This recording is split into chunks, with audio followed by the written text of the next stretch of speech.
Hello everyone, welcome to education rise. Class 10th के लिए जो हिंदी का एग्ज़ाम होने जा रहा है 25 तारीख को, उसके लिए यहाँ पर हम प्रिपरेशन करेंगे। कंप्लीट आपका एक बार सिलेबस जो है उसका रिवीजन हम करेंगे। सबसे पहले हम यहाँ पर देखेंगे जो खंड स है आपका, उसमें एक आएगा आपका पठित गद्यांश की सप्रसंग व्याख्या। एक तो गद्यांश में आपको व्याख्या करनी पड़ेगी, एक आएगी आपकी पद्यांश में व्याख्या। तो इस वीडियो में हम आपके एक पठित गद्यांश की सप्रसंग व्याख्या करेंगे। तो कैसे करनी है आपको व्याख्या मैं कंप्लीट बताऊंगा। सप्रसंग व्याख्या में आपको संदर्भ भी लिखना है, प्रसंग लिखना है, उसके बाद में आपको व्याख्या लिखनी है और फिर नीचे विशेष करके पॉइंट लिखने हैं। इनके सबके अपने अपने नंबर होते हैं। जैसे यहाँ पर देखिए लिखा 1+2, यानी आपको संदर्भ और प्रसंग लिखना है, 1 नंबर उसका रहेगा। व्याख्या के 2 नंबर हैं, उसमें व्याख्या और विशेष आपको लिखना है। तो ये टोटल 3 नंबर की आपकी रहेगी, ठीक है। और शुरू करेंगे। सबसे पहले मैं यहाँ पर देखिए पढ़ लेता हूँ। ये जो गद्यांश दिया हुआ है, आज पीछे मुड़कर देखती हूँ तो इतना तो समझ में आता ही है, क्या तो उस समय मेरी उम्र थी और क्या मेरा भाषण रहा होगा।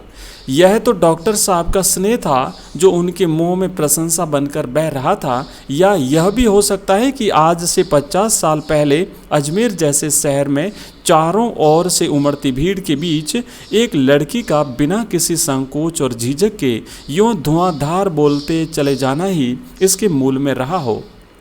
पर पिताजी कितनी तरह के अंतर विरोधों के बीच जीते थे वे। एक और विशिष्ट बनने और बनाने की प्रबल लालसा, तो दूसरी ओर अपनी सामाजिक छवि के प्रति भी उतनी ही सजगता। पर क्या यह संभव है? क्या पिताजी को इस बात का बिल्कुल भी एहसास नहीं था कि इन दोनों का तो रास्ता ही टकराहट का है? तो आइए अब देखेंगे। ये जो एक गद्यांश है इसका आपको लिखना है आपकी जो अपनी कॉपी में। सबसे पहले आप लिखेंगे उत्तर लिख करके आप सबसे पहले लिखेंगे संदर्भ, ठीक है। इसमें जो व्याख्या होती है बेटा मैं आपको बता दूं, संदर्भ, प्रसंग, व्याख्या और विशेष, ये 4 अंग होते हैं इसके।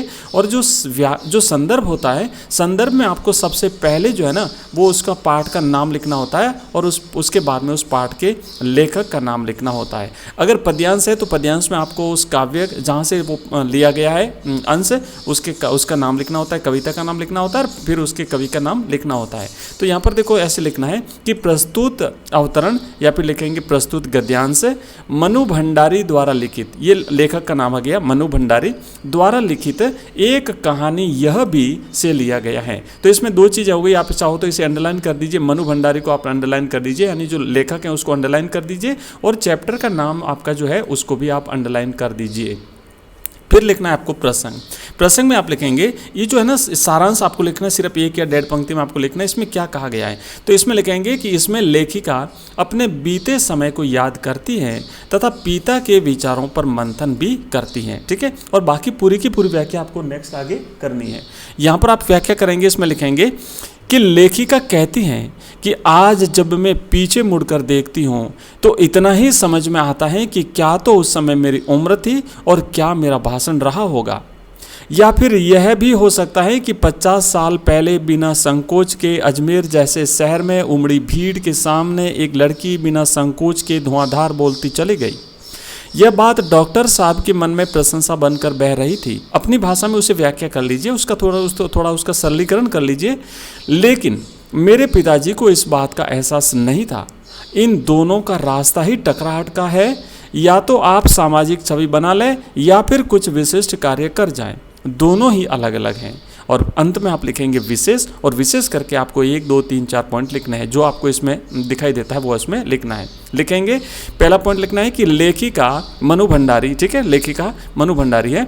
तो लिखेंगे कि लेखिका अपने पिता के अंतर विरोधों को यहाँ स्पष्ट कर रही है। दूसरी बात इसमें आप लिखेंगे कि भाषा शैली प्रवाहमयी है, ठीक है। और तीसरी बात ये भी लिख सकते हैं कि यहाँ पर लेखिका ने अपने इनका जो जीवन था है ना, पिछला जो जीवन था उसके बारे में यहाँ पर विचार मंथन किया है। तो इस तरीके से आप 2, 3, 4 पॉइंट जो है वो लिखें, और इस तरीके से आपका जो है वो एक सप्रसंग व्याख्या पूरी होती है। नेक्स्ट वीडियो में हम करेंगे सप्रसंग व्याख्या एक पद्यांश की, और इसी तरीके के आपको क्वेश्चन आंसर्स आपके लघुत्रात्मक, अति लघुत्रात्मक, और जो आपका गद्यांश आएगा ना अपठित गद्यांश और पद्यांश, वो भी हम करेंगे। साथ ही साथ आपके जो निबंध आएंगे उसके निबंध का मैं एक अलग ही वीडियो बनाऊंगा पूरा का पूरा, जिसमें हम कौन कौन से मोस्ट इंपोर्टेंट जो निबंध है वो भी करेंगे। जैसे हमने 12th क्लास में किया था, तो 12th क्लास में हमने हिंदी की कंप्लीट जो तैयारी की थी वैसी की वैसी मैं आपकी यहाँ पर 10th क्लास की हिंदी की जो वो तैयारी करेंगे।